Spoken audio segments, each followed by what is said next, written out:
Let's go to Dave Sharma, former ambassador to Israel for Australia and the Shadow Assistant Minister for Treasury. Thanks for joining us again, Dave. I'll come to your portfolio areas in just a moment. But first up, I'm keen to get your thoughts on this peace deal and what you expect Hamas to do. The world is waiting.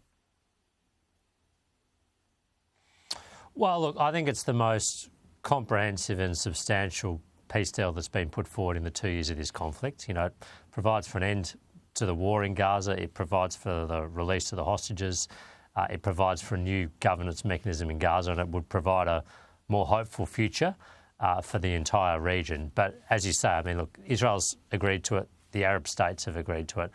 Hamas needs to give its response. Now, I don't hold out a lot of hope. I don't think it's in their own interests to give a response. As you said, they just want perpetual war with Israel, and they don't really care about the consequences to their own population.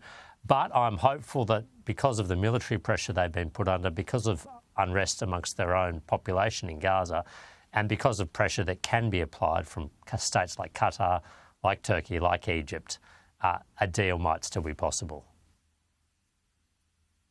This is the most encouraging aspect, isn't it? The fact that Qatar and other Arab nations are actually trying to push Hamas into accepting this deal. It is, and you have to remember, look, these states have a lot of influence over Hamas. Hamas has been financed throughout its life from offshore, most generously and most recently by Qatar.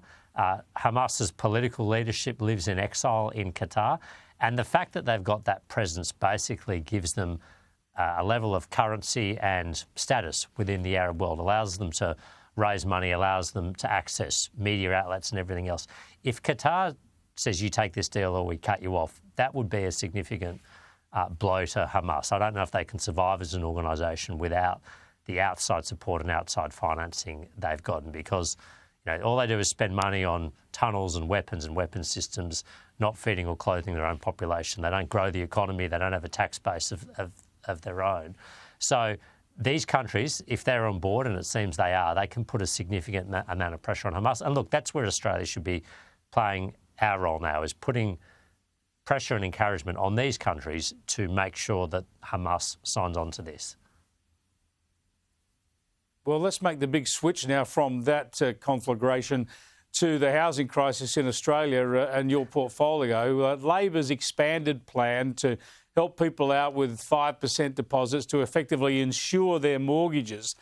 This is government sort of taking on the risk of first home buyers with all the economic risk that entails further down the track.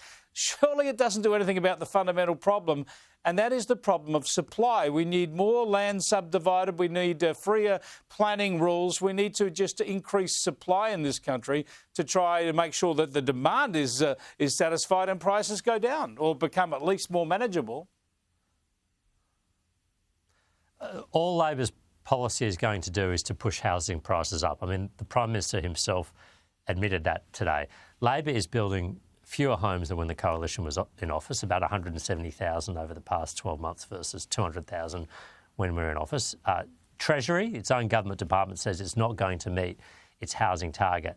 And all this scheme does, which is uncapped and not means tested, is fuel demand. It's probably going to put somewhere between 10 and 20% more buyers into the market, competing for a smaller number of homes, new homes that are out there.